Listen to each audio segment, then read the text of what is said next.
Hello students, welcome to all of you. कैसे हो सब लोग? चलिए पढ़ाई के लिए तैयार हो जाइए। ओके, सो देखिए, लास्ट क्लास में हमने वज्र गुणन विधि सीख ली थी, समीकरण निकाय को हल करने की वज्र गुणन विधि। ओके, सो आज हम क्या करेंगे? आज अगेन जो वर्ड प्रॉब्लम है, यानी भाषा में कुछ तो लिखा होगा, उसकी हमें समीकरण बनानी होगी और फिर उन दोनों समीकरण को हमें वज्र गुणन विधि से हल करना है। ओके भाई, सो चलिए स्टार्ट करते हैं। एक्सरसाइज 3.5 चल रही है आपकी एनसीईआरटी क्लास 10th। ओके, सो उसमें क्वेश्चन नंबर 4 है, जिन्हें हम पहले क्या करेंगे, समीकरण बनाएंगे और उसके बाद वज्र गुणन विधि से हल करेंगे। ओके, सो चलिए स्टार्ट करते हैं। सबसे जो पहला क्वेश्चन है, क्वेश्चन नंबर 4 का पहला, उसमें अगेन ऐसा सवाल हम पहले भी कर चुके हैं, जो आपने टैक्सी वाला क्वेश्चन किया था प्रतिस्थापन विधि से। उसके बाद में एक पुस्तकालय वाला क्वेश्चन था जो हमने विलोपन विधि से किया था। उसमें क्या था, पहले कुछ फिक्स किराया था और उसके बाद में पर डे का किराया अलग से ले रहे थे। सो यहाँ पर बस सवाल थोड़ा सा चेंज किया है कि इस बार छात्रावास है, उसमें छात्र रहते। सो वैसे भी छात्रावास में छात्र ही रहेंगे यार, क्या ही बात करते हैं। तो चलिए, एक्चुअल में क्या हो रहा है कि वहां पर कुछ तो फिक्स किराया है छात्रावास में छात्रों का, और उसके बाद में पर डे के अलग से पे करने पड़ते हैं। तो एक बच्चा 20 दिन रुका है और उसने 2000 रुपए 1000 रुपए पे किए। एक बच्चे ने 20 दिन के 1000 रुपए पे किए। ओके, सो यहां पर अगेन हम क्या करेंगे, जो फिक्स किराया है, नियत किराया है, उसको तो एक्स मान लेंगे और उसके बाद में पर डे के किराए को हम क्या मान लेंगे, वाई मान लेंगे और उसके बाद समीकरण बन जाएंगे। ठीक है, सो पहला क्वेश्चन, माना छात्रावास का नियत किराया बराबर x रुपए एवं उसके बाद प्रत्येक दिन का किराया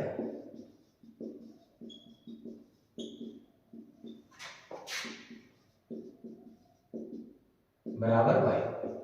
ठीक है, अब देखो, एक बच्चा है वो 20 दिन रुका है और उसने पे कितना किया है, 1000 रुपए।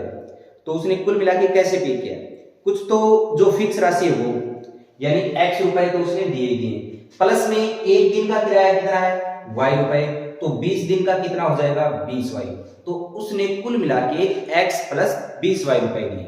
समझ आई बात? सो यहां आप इस बात को लिख सकते हो लैंग्वेज में जो क्वेश्चन में दे रखा है, हम डायरेक्ट लिख रहे हैं प्रश्नानुसार। x प्लस 20y बराबर कितना भाई, 1000। ओके, ये तो नियत किराया हो गया और उसके बाद में 20 दिन का किराया क्या हो गया, 20y हो गया। और दूसरा बच्चा है वो 26 दिन रुका है और उसने कुल 1180 रुपए पे किए। ठीक है, सो यहां क्या हो जाएगा, एवं x प्लस 26y बराबर 1180। ओके, सो ये समीकरण नंबर 1 है और ये आपका समीकरण नंबर 2 है। इन्हें अब वज्र गुणन विधि से हल कर दो। पहले तो हम इन्हें व्यापक रूप में लिख लेते हैं, यानी 1000 को इधर और 1180 को भी इधर ले आते हैं। ऐसा करने से क्या बनेगा, समीकरण 1 व 2 को व्यापक रूप में लिखने पर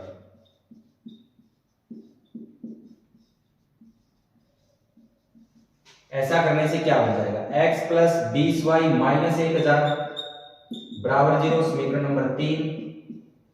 और क्या बन जाएगा, x प्लस 26y माइनस 1180 बराबर 0, ये है समीकरण नंबर 4। अब हम समीकरण 3 और 4 को वज्र गुणन विधि से हल कर लेंगे।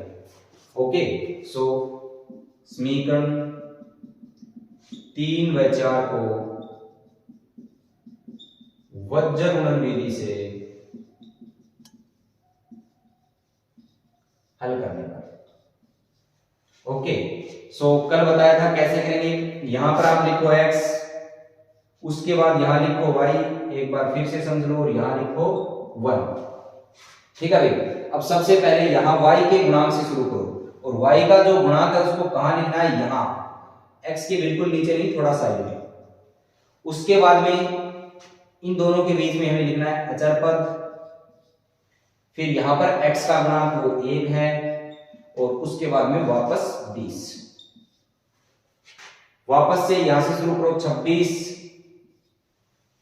माइनस 1180, फिर x का गुणांक 1 और उसके बाद में वापस से 26।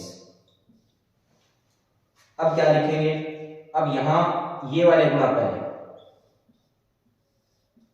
उसके बाद में घटा के ये लिख देंगे इनका गुणा। अब करो, यहां x के बटा में क्या आ जाएगा भाई, यहां x लिख दो, यहां y और यहां 1। ओके, अब यहां देखिए पहले ये वाला गुणा करेंगे, ये वाला नहीं कर देना। सो यहां से क्या आएगा, 0 और 0 6, 11 दूनी 22 और 1 23, माइनस का निशान।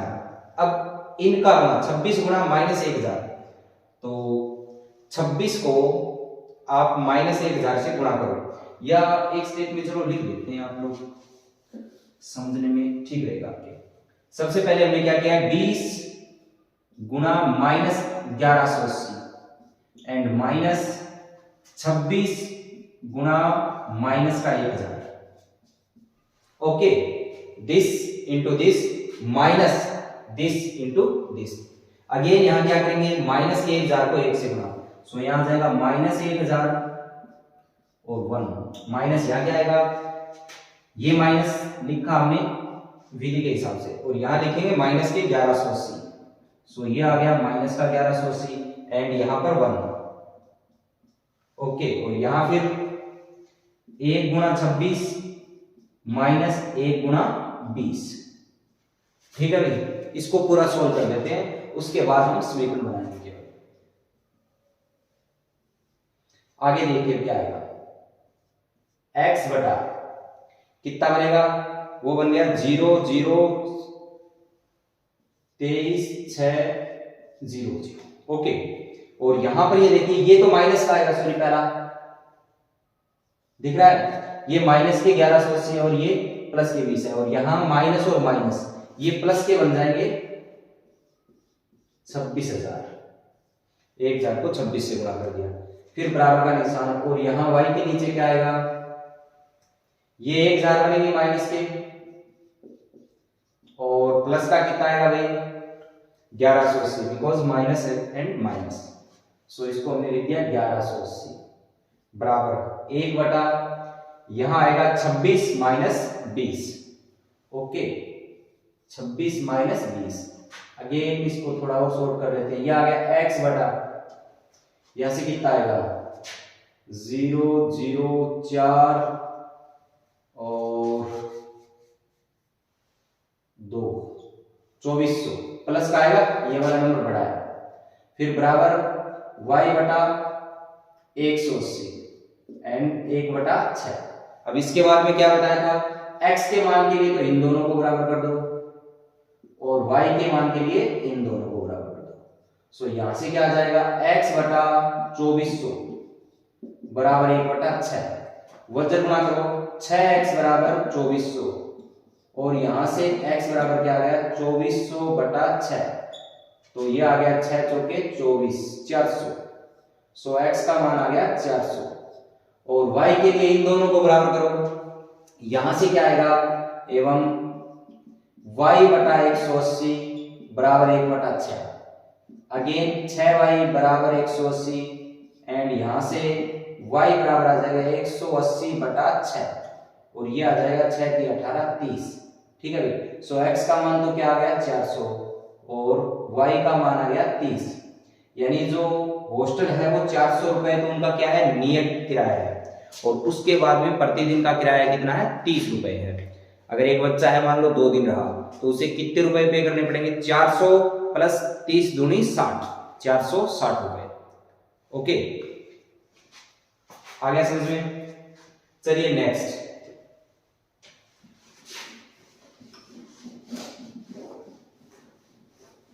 अगेन ये भिन्न वाला सवाल है, ऐसा सवाल भी हम पहले कर चुके हैं, इनकी समीकरण बना चुके हैं। सवाल को पढ़ो क्या लिखा है, खुद से बना सकते हो और फिर वर्गमूल विधि से हल भी कर सकते हो। सो यहां पर बना लेते हैं एक बार फिर से समीकरण। इसमें गिवन है कि पहले कोई भिन्न है तो हम क्या मान लेंगे, भिन्न के अंश को तो x मान लेंगे और हर को मान लेंगे y। उसके बाद में सो हमारी भिन्न क्या बन जाएगी, x बटा y। अब देखिए उसने क्या कहा है कि भिन्न के अंश में से एक घटा दो, घटा देंगे और तब भिन्न क्या बन जाएगी, भिन्न बन जाएगी आपकी 1/3। ठीक है भाई। सो माना भिन्न का अंश व हर क्रमशः x, y है। ओके, तो अंश तो x हो गया और हर क्या हो गया, y हो गया। अतः भिन्न क्या बन गई, x बटा y। अब देखो इसने बोला है, क्या बोला है कि भिन्न के अंश में से एक घटा दो, तो ये बन गया x माइनस 1 घटा दिया और हर को नहीं छेड़ना, बटा y बराबर की भिन्न है वो 1/3 बन जाएगी। ठीक है भाई। अब जब भी इस टाइप का समीकरण होता है तो उसे हम पहले सरल रूप में लिख लेते हैं, व्यापक रूप में बोल दो चाहे। सो यहां से क्या आएगा, वज्र गुणा किया 3x माइनस 3 और y एक साइड लेते हैं। चलो सो ये बनेगा 3x, पहले y को लिख देते हैं, यहां प्लस का y, ये आ गया माइनस का y और ये माइनस के 3 बराबर 0। ये बन गया आपका समीकरण नंबर 1। और क्या बोला उसने, दूसरी बार उसने अंश के बारे में कुछ नहीं कहा है कि अंश को वैसे ही पढ़ा रहने दीजिए और उसका जो हर है उसमें 8 जोड़ दीजिए। ऐसा करने से भिन्न है वो 1/4 बन जाएगी। ठीक है भाई। सो अंश को नहीं छेड़ा, x का x रखा और उसके बाद में जो हर था यानी y है उसमें 8 जोड़ दो और ऐसा करने से भिन्न क्या बन जाएगी, 1/4। ओके, अगेन क्या करेंगे हम, वज्र गुणा करेंगे। सो ये क्या आ जाएगा, 4x बराबर इस बार y प्लस 8। सबको इधर बुलाओ, आओ भाई। 4x माइनस y माइनस 8 बराबर 0। ये बन गया हमारा समीकरण नंबर 2। अब आप क्या करो, वापस से समीकरण 1 और 2 को वज्र गुणन विधि से हल कर लो। अब ये आपको खुद करना है। एक बार फिर से मैं लिख जरूर देता हूं कि क्या करना है, x y और 1 लिखा। यहां पर आप क्या लिखोगे, y का गुणांक समीकरण 1 से, सो माइनस 1। फिर बीच में क्या लिखोगे, आगे वाला -3। उसके बाद में x का गुणांक वो यहां आएगा और फिर वापस जहां से शुरू हुआ था -1।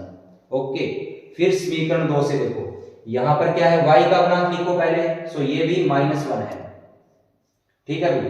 उसके बाद में आएगा -8 और उसके बाद में 4 x का गुणांक, देन अगेन -1। ठीक है। अब इसे आगे कर सकते हो, ये वाले गुणा पहले फिर ये वाले घटा दिया। बट ऐसे सवाल में अगर हमें अपनी चॉइस दे कि आप अपनी मर्जी है उससे कीजिए, तो हम इसे कौन सी विधि से करेंगे वो आप भी सोचना। ठीक है। वैसे इसमें बताए तो विलोपन विधि बिल्कुल सही रहेगी, क्योंकि यहाँ पर दिख रहा है y का गुणांक क्या है, बराबर है, तो हमें कुछ करना ही नहीं, दोनों समीकरण को लिखा है ऐसे 3x माइनस y माइनस 3। देखो अभी तो इसने बोला है तो हमें वज्र गुणन विधि से ही करना है, बट अगर अपनी चॉइस हो कि इस सवाल को हल कीजिए, सो हम क्या करेंगे, बहुत आसानी से कर लेंगे। इसके निशान बदल देंगे, ये प्लस माइनस प्लस और कैंसिल। सो यहां से क्या आ जाएगा, -x एंड प्लस 5 बराबर 0 और यहां से -x बराबर -5। बड़ी आसानी से x का मान क्या आ गया, 5 आ गया। इसे उठा के यहां रख देंगे, y का मान लिया जाएगा। ठीक है। बट अभी इस सवाल में ऐसा आपको नहीं करना है, इसने चॉइस नहीं दिया आपको, इसने बोला है इसी विधि से करना है। ठीक है। सो ये क्वेश्चन नंबर 2 हो गया। उसके बाद में क्वेश्चन नंबर 3 में देखो भी क्या है, कोई बच्चा है शायद और जो भी है उसका नाम, वो क्या कर रहा है, उसने कोई पेपर दिया है और उसके मार्क्स आ रहे हैं। सो एक्चुअल में हो क्या रहा है, उसके साथ जो सही क्वेश्चन किया उसने, कुछ क्वेश्चन तो सही किए और कुछ क्वेश्चन गलत भी हो जाते हैं। सो सही क्वेश्चन किया है उसके लिए उसे 3 नंबर मिल रहे हैं और जो गलत किया है उसका 1 नंबर कट हो रहा है। ओके, और कुल मिला के उसके 40 नंबर आए हैं। ठीक है भाई। और उसके बाद बोला है कि अगर वो सही क्वेश्चन के उसे 4 नंबर मिलते 3 की बजाय, और गलत क्वेश्चन के 2 काट लेते 1 की बजाय, तो उसके नंबर आते 50। तो हमें ये बताना है कि उसने कितने क्वेश्चन तो सही किए और कितने क्वेश्चन गलत किए।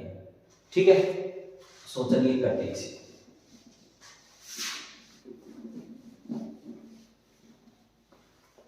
नंबर 3। अब देखो यहां पर नंबर कैसे आएंगे। सपोज आपने एक 3 नंबर का पर्सन है और कुल मिला के आपने 4 पर्सन कर दिए, तो आपके कितने नंबर आए? 12 आए। 3 गुणा 4, यानी कितने क्वेश्चन तो आपने किए और कितने नंबर का एक क्वेश्चन है। ओके, बट अब सोचो कि ये तो आपने सही किए, लेकिन आपने 2 क्वेश्चन गलत कर दिए और उसका 1 नंबर कट रहा है, तो आपके कुल कितने नंबर कट गए? 2 गुणा 1। ये इसमें से हमें क्या करना पड़ेगा? घटाना पड़ेगा। सो आपके नंबर कितने आएंगे? 3 गुणा 4 माइनस 2 गुणा 1। बात समझ में आ रही है? जो क्वेश्चन आपका गलत हुआ है उसके नंबर आपके घट रहे हैं। सो हम क्या करेंगे, यहां पर सही क्वेश्चन है उनको तो मान लेंगे x, कि उसने x क्वेश्चन तो सही किए। ठीक है, और जो गलत क्वेश्चन किए उनको हम क्या मान लेंगे? y मान लेंगे। सो यहां से हमारे समीकरण बन गए। माना यस ने सही प्रश्न किए बराबर x एवं गलत किए बराबर y। ठीक है, और उसके नंबर कितने हैं? 40। और वो भी लिख देना कि उसे सही पर्सन के 3 नंबर मिल रहे हैं और गलत पर्सन के कितने नंबर कट रहे हैं। ये बात लिख देते हैं, क्योंकि एक सही पर्सन के 3 नंबर एवं एक दिए जाते हैं। थोड़ी सी लैंग्वेज तो अजीब बन गई हमारी, बट चलो, दिए जाते हैं एवं एक गलत पर्सन का 1 नंबर काट लिया जाता है।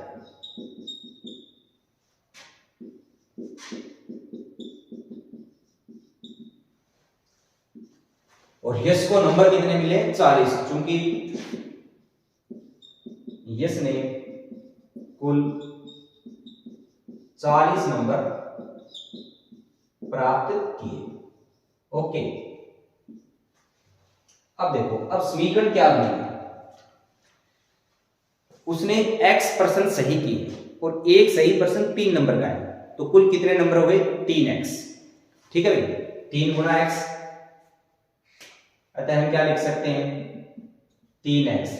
अब देखो गलत पर नंबर कट रहे हैं, सो माइनस क्या आएगा?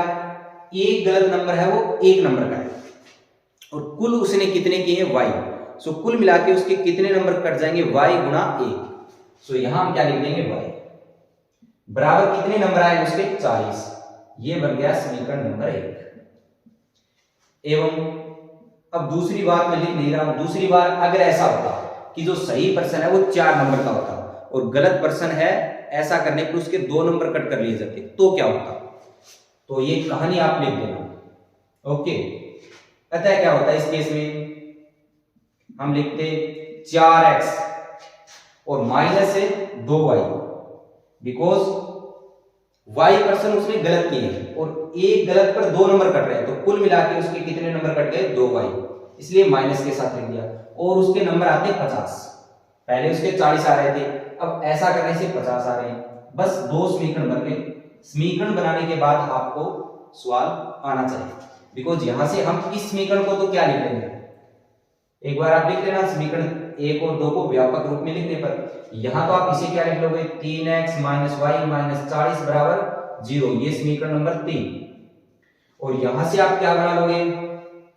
यहां से बन जाएगा 4x माइनस 2y माइनस 50 बराबर 0, समीकरण नंबर 4। अब इन दोनों समीकरण को आपको वज्र गुणन विधि से हल करना है। विधि हमने बता रखी है, यहां लिखो x फिर y और फिर 1, उसके बाद यहां से पानी शुरू करो y के गुणांक से -1 देन -40 और उसके बाद में 3 और फिर आएगा वापस से -1, फिर समीकरण 2 लिखो, -2 से शुरू करो, उसके बाद में -50 देन 4 और उसके बाद में वापस से -2, उसके बाद में बताया पहले ये वाला गुना, ये और ये वाले घटाओ के साथ लिखने और ऊपर क्या आता है ऐसे x बटा बराबर y बटा और बराबर 1 बटा। ठीक है भाई, ये काम करना आता है। यहां से ये वाले गुना और माइनस ये वाले इसके नीचे, फिर इसके नीचे यहां से लिखेंगे और फिर इसके नीचे यहां से, फिर x के मान के लिए इन दोनों को बराबर कर देंगे और y के मान के लिए इन दोनों को बराबर कर देंगे। तो बहुत बार बता देंगे, अब तक तो मतलब बिल्कुल हर बच्चे को आ जानी चाहिए, मतलब कमजोर से कमजोर बच्चा भी है ना, जो मैथ में अच्छा नहीं है, वो बच्चा भी सीख सकता है। चलिए अब देखिए नेक्स्ट क्या है। इस बार क्या है कि दो कार हैं और उनके बीच की दूरी है, एक कार है ए बिंदु पर और दूसरी है बी बिंदु पर और उनके बीच की दूरी है 100 किलोमीटर। हम पहले सवाल समझते हैं कि 4 है या 5 जो भी, ये तो ए बिंदु है और या ए कार बोल दो, चाहे ये कार है वो ए है और ये वाली कार क्या है बी है और ये कितने दूरी पर है 100 किलोमीटर।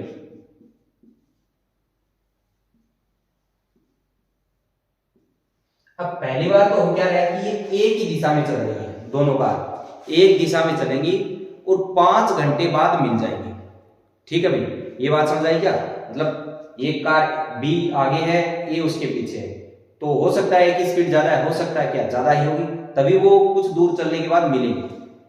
ये बात समझ आ गई? तो पहली बार दोनों कार क्या चल रही है एक ही दिशा में, ऐसे चल रही है, ये भी इधर जा रही है और ये भी इधर जा रही है। ठीक है, चलो मान लिया ये यहां कहीं मिल जाती है।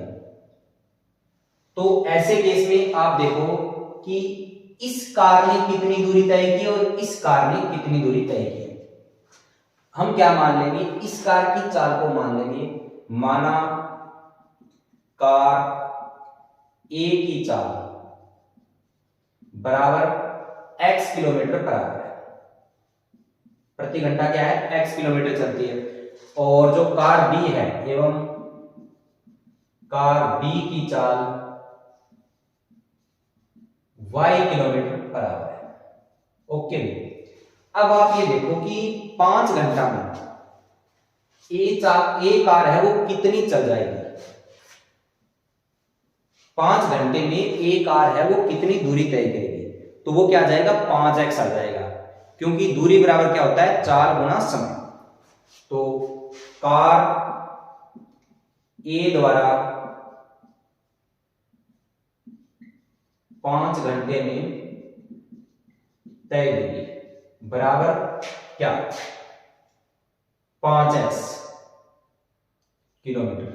कैसे भी, चूंकि दूरी बराबर 4 गुना समय, ऐसा हम कह सकते हैं। और कार B कितनी चलेगी, कार B द्वारा 5 घंटे में तय दूरी बराबर 5y। ओके, अब आप ऐसे समझो कि ये दोनों कार 5 घंटे बाद मिलेंगी, तो ये वाली कार तो कितनी चल गई, इतनी दूर, ये दूरी तो कितनी है, ये दूरी तो है 5x, और जो कार B है वो कितनी चली है, वो इतनी चली है, ये दूरी है 5y। अब ये वाली दूरी ज्यादा है कि नहीं है, बिल्कुल है। सो कितनी ज्यादा है, वो है 100 किलोमीटर, क्योंकि इनके बीच का गैप कितना था 100 किलोमीटर था। आपको नजर आ रहा है, अगर हम इस 5x में से ये 5y घटा दें तो हमारे पास कितना आएगा, ये 100 बचेगा।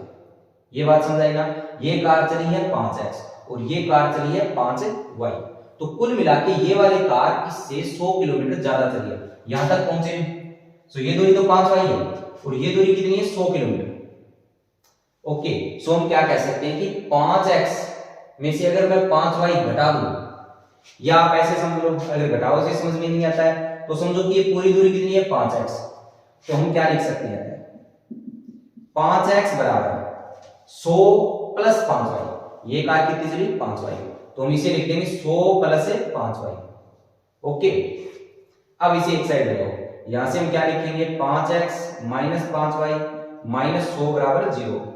अब देखो इसमें से 5 कॉमन आ रहा है, सो यहां क्या बच जाएगा x माइनस वाई माइनस 20, और वो 5 कहां चला गया, वो देखो 5 कॉमन आया, उसे हमने पहले तो यहां लिखा, और फिर क्योंकि यहां पर अब ये जो गुणा में है इधर भाग में आएगा, तो हम इसे क्या लिख देंगे 0/5, और 0 में आप किसी भी संख्या का भाग दो तो क्या आ जाता है 0, तो इसलिए इस 5 को हमने नहीं लिखा। ठीक है भाई, अगर 5 यहां 0 की बजाय कोई संख्या होती तो उस 5 का हमें भाग देना पड़ता है, ऐसे गायब नहीं कर सकते। सो ये हमारी बन गई समीकरण नंबर 1।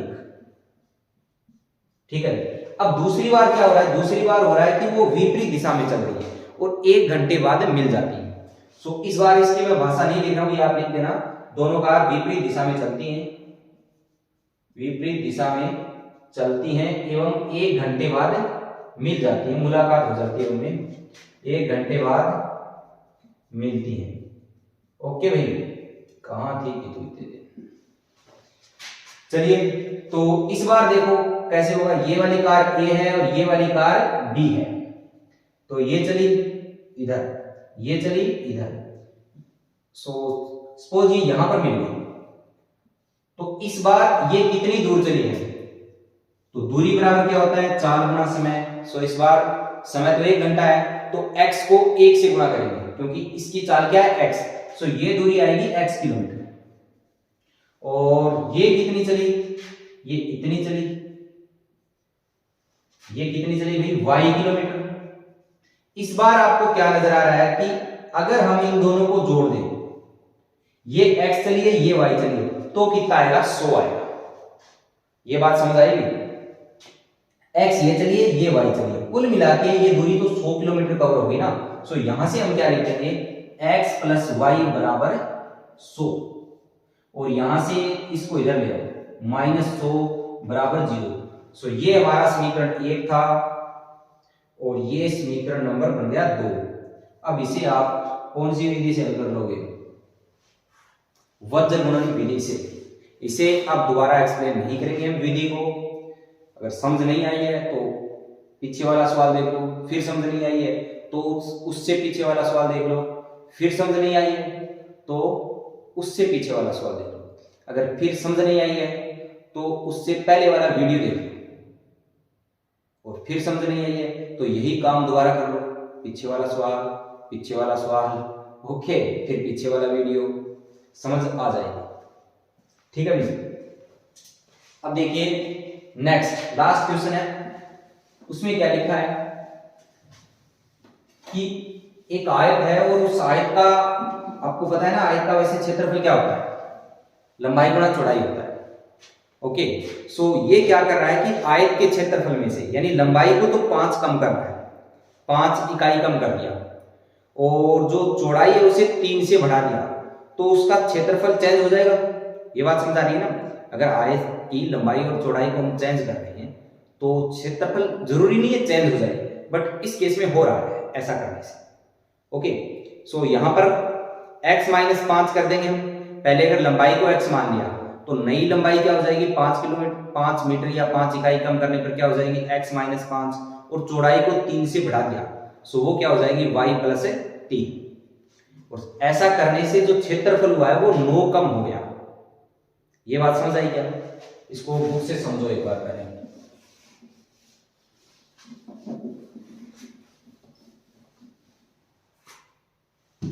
माना आयत की लंबाई एवं चौड़ाई क्रमशः x, ये इकाई है जो भी सेमी है, सवाल में सेमी दे रखा है, मीटर है वो लिख देना आप, मैं यहां पर x एवं मैं मीटर में ले लूं क्या, x मीटर एवं y मीटर, आप क्वेश्चन के हिसाब से देखना उसमें क्या दे रखा है। अतः आयत का क्षेत्रफल बताओ क्या हो जाएगा, एक्स वाई हो जाएगा कि नहीं हो जाएगा, बिल्कुल हो जाएगा। अब क्या करें, आयत की प्रश्नानुसार देखो, आयत की अगर हमने क्या कर दिया, लंबाई को 5 से कम कर दिया, सो x माइनस 5 कर दिया, और चौड़ाई क्या कर दी, 3 से बढ़ा दी, तो ये बन जाएगा y प्लस 3। और इसने बोला है कि जो क्षेत्रफल है ना वो 9 इकाई कम हो जाएगा, यहां हटाई दिया इसको, सो ये क्या बन जाएगा, एक्स वाई माइनस 9। बात समझाई क्या भाई, क्षेत्रफल, क्षेत्रफल क्या होता है, लंबाई गुणा चौड़ाई। अब नया क्षेत्रफल क्या होगा, नई लंबाई गुणा नई चौड़ाई। सो ये तो x माइनस 5 है, 5 कम की है, और चौड़ाई को 3 बढ़ाया तो y प्लस 3। और क्षेत्रफल जो पहले क्या था, xy था, इससे क्या हो गया, 9 कम हो गया। बात समझ आ गई, आई थिंक आ गई होगी। x, अब देखो यहां से आप क्या करो, इसको गुणा करो। सो पहले x का गुणा y के साथ किया तो xy, फिर x का गुणा 3 के साथ प्लस 3x, फिर माइनस 5 को पकड़ो, इसके गुणा करो, माइनस 5 का गुणा y के साथ क्या आएगा, माइनस 5y, सॉरी, और फिर माइनस 5 का गुणा 3 के साथ, सो माइनस 15। और यहां से क्या आ जाएगा, एक्स वाई माइनस 9। अब देखिए ये वाला एक्स वाई और ये वाला एक्स वाई तो कैंसिल हो जाएगा, और यहां से उसको इधर बुला लो, आ जाओ भाई, 3x माइनस 5y माइनस के 15 प्लस के 9 बराबर 0। और यहां से क्या बनेगा, 3x minus 5y and minus के 6 बराबर 0। ये बन गया आपका समीकरण नंबर 1। ओके भाई, अब दूसरी बार वो क्या चेंजेस कर रहे हैं, दूसरी बार उन्होंने क्या किया, लंबाई को तो 3 से बढ़ा दिया और चौड़ाई को भी 3 से बढ़ा दिया, तो आपका जो क्षेत्रफल है वो 67 बढ़ गया। ओके, सो एवं इस बात को लिख देना आप कि लंबाई को 3 बढ़ाया है, चौड़ाई को ऐसा किया है। तो अगर लंबाई x थी पहले, उसको मैं 3 से बढ़ा दूं, क्या बन जाएगी, x प्लस 3 गुणा, ये तो लंबाई होती, चौड़ाई को हमने कितने से बढ़ाया, 2 से बढ़ाया, सो ये बन जाएगा y प्लस 2 इंटू में, और जो क्षेत्रफल है वो कितना बढ़ गया, 67। सो यहां क्या लिख देंगे, x y प्लस, इस बार बढ़ा है, और यहां क्या हुआ था, कम हुआ था, तो हमने क्या लिखा था, माइनस, फिर से गुणा करो, सो ये आ जाएगा, x का गुणा किया x y, फिर x का 2 के साथ, सो 2x, 3 का y के साथ 3y एंड 3 दूनी 6 बराबर xy प्लस 67। इसने इसको कैंसिल कर दिया, और यहां से एक साइड ले आओ, ये बन गया 2x plus 3y plus 6 minus 67 बराबर 0। यहां से कितना आ गया, 2x प्लस 3y और माइनस के 61 बराबर 0। ओके भाई, सो ये समीकरण नंबर 2 बन गया। अब इन दोनों समीकरण को आप वज्र गुणन विधि से हल कर लो, ठीक है। अगर हल करना नहीं आता है तो क्या करो, जो पहले बताया था ना वही काम करो, पीछे जाते जाओ और वीडियो को देखते जाओ, या पीछे वाला लेक्चर देखो जिसमें हमने वज्र गुणन विधि सिखाई, ठीक है भाई। सो ये हमारा क्या हो गया, जो समीकरण निकाय को हम सरल करने की विधियां सीख रहे थे, और उसमें बीजगणितीय विधियां, ओके। और इसमें हमने कौन कौन सी विधियां सीख ली, तीनों विधि। पहली प्रतिस्थापन, उसके बाद में विलोपन, और उसके बाद में वज्र गुणन, और इन पर बेस्ड हमने जो लैंग्वेज वाले सवाल थे वो भी कर लिए, जिन पर भाषा में कुछ लिखा है और फिर उनकी समीकरण बनाई, ठीक है भाई। अब हमें कौन सी विधि सीखनी है, ग्राफीय विधि, ओके। सो नेक्स्ट क्लास में हम ये कवर करेंगे, तब तक आप जो भी पीछे का वर्क है उसे कवर कीजिएगा, ठीक है भाई। पीछे का काम है वो बाकी नहीं रहना चाहिए, सवाल है वो एकदम अच्छे से निकालने हैं आप लोगों को, ओके। चलिए ठीक है।